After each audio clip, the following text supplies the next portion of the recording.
بسم اللہ الرحمن الرحیم وبہ نستعین انہ خیر ناصر ومعین۔ ماہ مبارک رمضان یعنی سید الشہور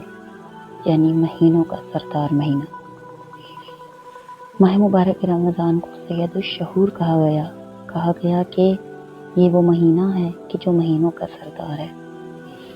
کہ اس کے بارے میں امام علی علیہ السلام فرماتے نظر آتے ہیں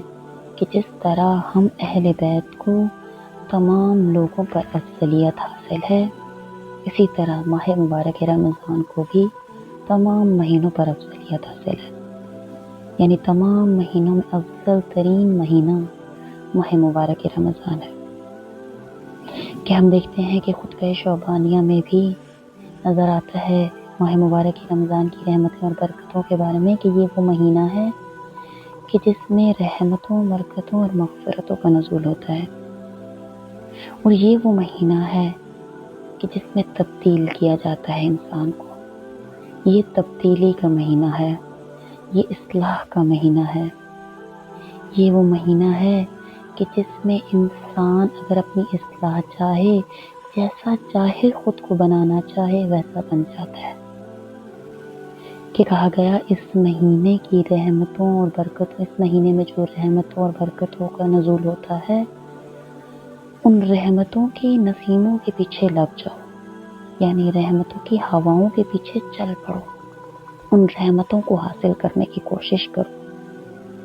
کہ پھر جب انسان ان کو حاصل کرتا ہے تو اس کا جتنا نصیب ہوتا ہے وہ اس کو اتنا ہی پا لیتا ہے۔ کہا گیا کہ یہ ماہ رمضان المبارک میں جب داخل ہو تو اس میں گم ہو جاؤ، اس کی رحمتوں کو اس طرح حاصل کرو کہ اس میں گم ہو جاؤ، اس میں فنا ہو جاؤ۔ ہر لمحہ، ایک لمحہ بھی اس کی رحمت کا ضائع نہ جانے دو۔ ہر لمحے کو حاصل کرنے کی کوشش کرو، ہر لمحے کو جیو، ہر لمحے میں عبد بننے کی کوشش کرو، اور اس مہینے میں فنا ہو جاؤ کہ یہ وہ مہینہ ہے کہ جس میں پھر انسان جیسا بننا چاہتا ہے ویسا بن جاتا ہے۔ اور ہمیں کہا گیا کہ ہم عابد نہ بنے، عبد بنے، یعنی خدا کا بندہ بنے اس مہینے میں۔ اور یہ وہ مہینہ ہے کہ جس میں انسان اپنی امیدیں طویل کر لے، یعنی جب اس مہینے میں انسان داخل ہو تو اپنی سوچ کو کم نہ رکھے، اپنی امیدوں کو کم نہ رکھے، بلکہ جب یہ اس مہینے میں رحمتوں اور برکتوں کے نزول کے مہینے میں داخل ہو تو اپنی امیدوں کو طویل کر لے، اپنی دعاؤں کو طویل کر لے، اپنے ہاتھوں کو پھیلا لے خداوند متعال کی بارگاہ میں کہ اے خدایا ہم تیری بارگاہ میں آئے ہیں، اے خدایا میں نے تیرے لیے روزہ رکھا، خدایا میری یہ حاجت ہے، خدایا میری یہ امیدیں ہیں تجھ سے، خدایا میری امیدوں کو برابر فرما،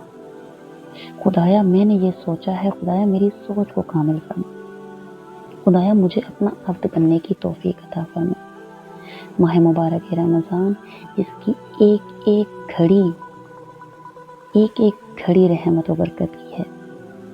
کہ پھر اگر ہم رحمت اور برکت کو دیکھتے ہیں، یہ اگر مہینہ جتنا خاص ہے اتنے ہی خاص پھر اس کے آداب ہو جائیں گے کہ ہم دیکھتے ہیں اس کا ایک لمحہ خاص ہے، اس کا سونا عبادت، اس کا جاگنا عبادت، اس کا بیٹھنا عبادت، اس کا کھڑے ہونا عبادت، اس کا یہاں تک کہ اس کا سانس لینا اس مہینے میں روزے کی حالت میں سانس لینا تک بھی عبادت ہے۔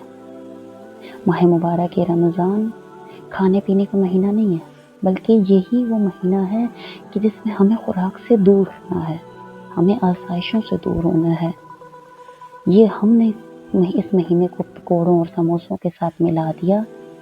کہ اسی مہینے میں یہ چیزیں کھائی جاتی ہیں، نہیں، خداوند متعال نے ہمیں اس مہینے میں روزہ رکھنے کا حکم دیا، یعنی بھوک برداشت کرنے کا حکم دیا، بھوک برداشت کرنے کا حکم دیا کہ ہم ان چیزوں سے دور جائیں، ان آسائشوں سے نکلیں اور آزمائشوں میں آئیں کہ خداوند متعال کی پھر عبودیت کو پہچانیں، کہ پھر ہم عبد بنیں، خداوند متعال کی بارگاہ میں جب ہم جائیں تو ہم عبد بنے ہوں، کہ پھر یہ مہینہ جتنا خاص ہے اتنے ہی خاص اس کے آداب ہیں کہ اس مہینے میں قرآن پڑھنا بھی عبادت ہے، کہ اس مہینے میں جب انسان قرآن پڑھتا ہے، خدا سے دعائیں مانگتا ہے، جب اپنی امیدوں کو طویل کرتا ہے، اپنے ہاتھوں کو خدا کی بارگاہ میں پھیلاتا ہے، تو زیادہ سے زیادہ خداوند متعال کی بارگاہ میں دعائیں کرتا ہے۔ اور یہی وہ مہینہ ہے کہ جس میں قول معصوم ہے کہ یہ وہ مہینہ ہے کہ جس میں دعائیں مستجاب ہوتی ہیں، لیکن اس کی شرط یہ ہے کہ اخلاص ہو، اخلاص کے ساتھ دعا مانگی جائے۔ کیوں؟ کیونکہ دعا عبادت کا مغز ہے۔ کہ ہم جب عبد بنے تو پھر ہمارے پاس خدا کے نزدیک جانے کا، خدا کی بارگاہ میں جانے کا سب سے عظیم ترین جو وسیلہ ہے وہ دعا ہے۔ خدا ہمیں توفیق دے اس مہینے میں کہ ہم ان رحمتوں اور برکتوں کے نزول کو حاصل کر سکیں، ہم ان لمحوں میں، ان ایک ایک لمحے کی رحمتوں اور برکتوں میں گم ہو سکیں۔ الہی آمین۔